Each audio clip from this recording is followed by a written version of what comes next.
friendship with my La Prima wheel has ended.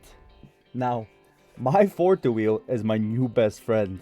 A few days ago, I received a package from Asetek that I was waiting for quite a while now, and as you can see, that was my brand new Asetek Forte Formula Pro wheel. Now, I've received quite a few more packages because I ordered some other bits and pieces, and before we delve into how the wheel is, I know it's pretty obvious and I shouldn't have to say that, but YouTube is a strange place nowadays, so I'll just do a big disclaimer.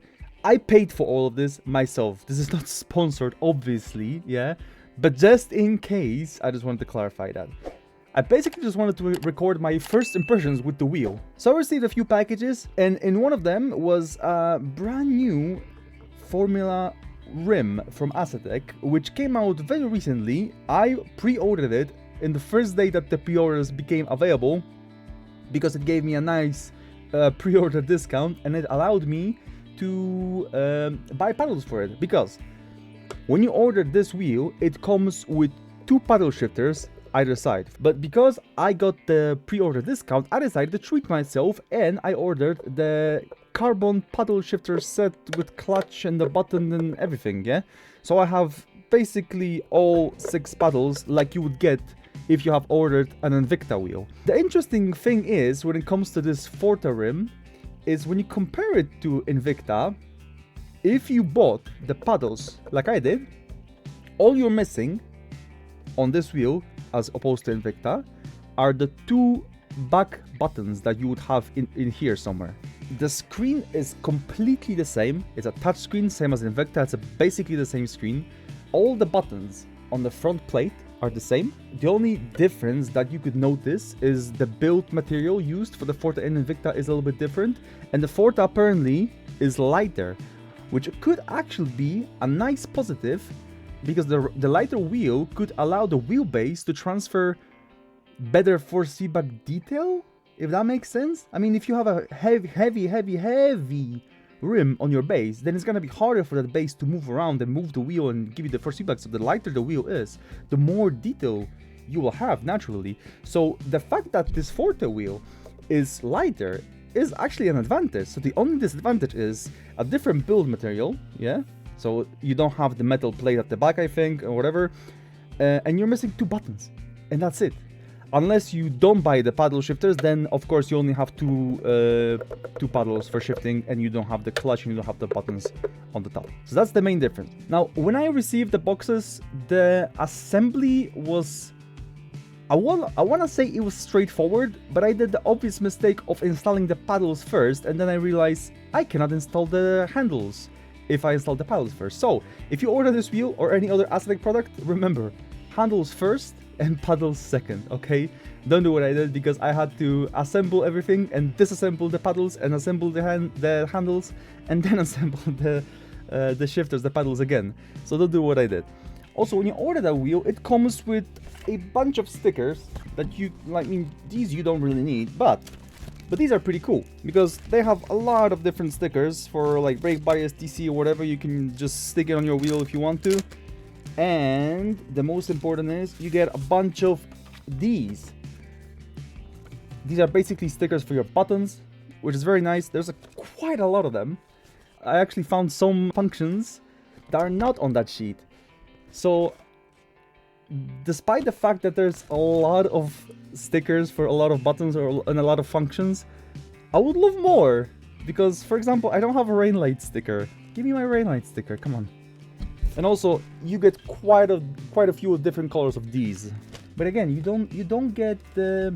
For example, I have a sticker for TC and TC2 in here, but I would love to have a sticker for TC3, or if you could call it like an LMU, TC cut and TC slip and whatever, that would be fantastic, but we don't have that. But it's nitpicking. I'm nitpicking stickers now. It doesn't really matter. Get in there.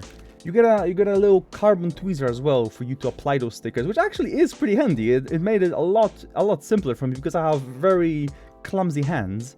So it made it a lot easier for me to actually stick the stickers on the wheel, and they look actually pretty nice. And in the end, the assembly was really straightforward. There's not a lot of things you can really do wrong. You just unscrew bits and put them on and screw them back in and whatever. it takes a while, at least for me. I'm not a really handy person, so it takes a while for me.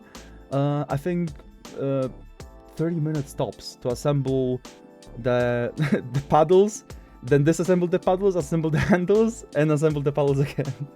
Because I'm a donut. But it takes like 30 minutes tops to just assemble everything and have it working.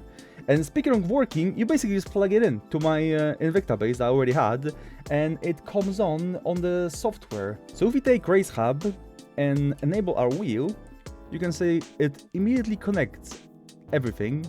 So if you go to Race Hub, you get your steering wheel. That's your Forte Formula Pro wheel.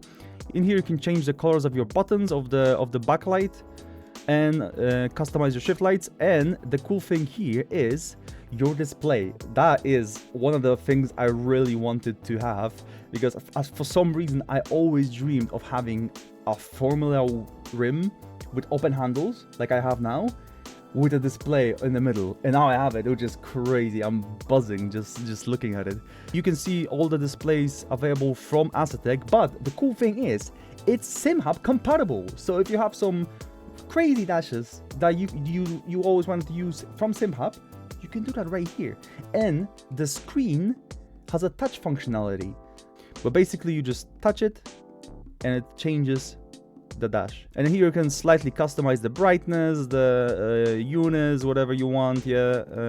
Everything you really need. Now, like I said, the touchscreen is SimHub compatible, so all you have to do is open the SimHub app, connect your device, and basically in the controls set your next dash and previous dash button to something on the wheel.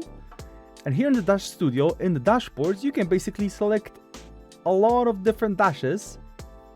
For example, I have added myself the Ferrari dash and a mission data dash to use. And the mission data is really cool because it has a lot of different pages, which you can basically change while driving with the button you just assigned. And if you want some more dashes, you can basically go to lmu-dashboard.com, and you can see that they have a lot of different dashboards available for different cars from LMU. So for example, if we go to the hypercar and we go into the Ferrari, this is the Ferrari dash that I've downloaded. And as you can see, it has like 4 pages and a different widgets for every page. So there's a lot of data you can have in that screen on your wheel, and it basically looks like this, which I think is really cool to have. Basically a lot of info, and it just looks so professional. You can even get a little track map on your dash or whatever, and with the mission data dashboard I also have, you also have a little bit of a small track map and bunch of different pages and stuff. So I think it's a fantastic feature, and I've always wanted a wheel like this, and to have it with a screen and with customizable dashes that I can change while driving is just super cool. It's just incredibly cool. All the buttons and rotaries feel really nice and tactile, really strong. The resistance is quite nice, so I don't think you're gonna have an issue of like having your rotaries like in between inputs, which is sometimes the case with my La Prima button box. Sometimes it would just get stuck in the middle between the inputs if I didn't twist it enough. So I don't think I'm gonna have any issues with this. I've already done few races with this wheel. The buttons are nice metal, and I gotta say it feels fantastic, and it actually does improve the overall feel of the force feedback from my Invicta wheel, because I was told that when you go from a round wheel to a formula rim, the force feedback is way better because of the different wheel size and proportions and whatnot. And I don't know if it's a bit of copium or what, but I think it does feel better. And I'm really enjoying driving now with this wheel, and it just looks freaking cool. Look at it, just look at it. So if you were looking to buy a new formula rim for your rig, first impressions, like first few races I did with it, I can fully recommend it. I love it for now. I mean, it's the value for money you get is insane compared to the Invicta wheel. But because with the paddles, you're just missing 2 buttons, as I said, but it's like half the price. The value is insane, and it's lighter, so it should, in theory, provide you with even better force feedback depending on the hardware you're using. But as I said, first few races I did, I can fully recommend it. I love it. I love it. I love it. I love it. If you're in the market for a new formula rim, have a look at the Asetek Forte Formula Pro rim. Say that 10 times, Jesus. I hope you guys enjoyed that little video. I for sure enjoyed buying that product. I mean, it cost quite a bit, but it's really nice. And I did enjoy driving with it so far, and I can't wait to drive some more with it because it's really nice. I'm hyped. I hope you guys enjoyed the video. If you did, you know what to do. Like, subscribe, all that stuff. And I see you on stream. Take care. Bye. Asetek Forte Formula. Asetek Forte Formula Pro. Say that 10 times. Jesus. Asetek Forte Formula. Asetek Forte Formula. Whoa. The screen is actually dirty. I need to clean it. I already smidged it a little bit. Oh, it actually cleans quite nice with my finger. Asetek Formula Pro wheel. Formula Asetek Formula. Have a look at the Forte Farm.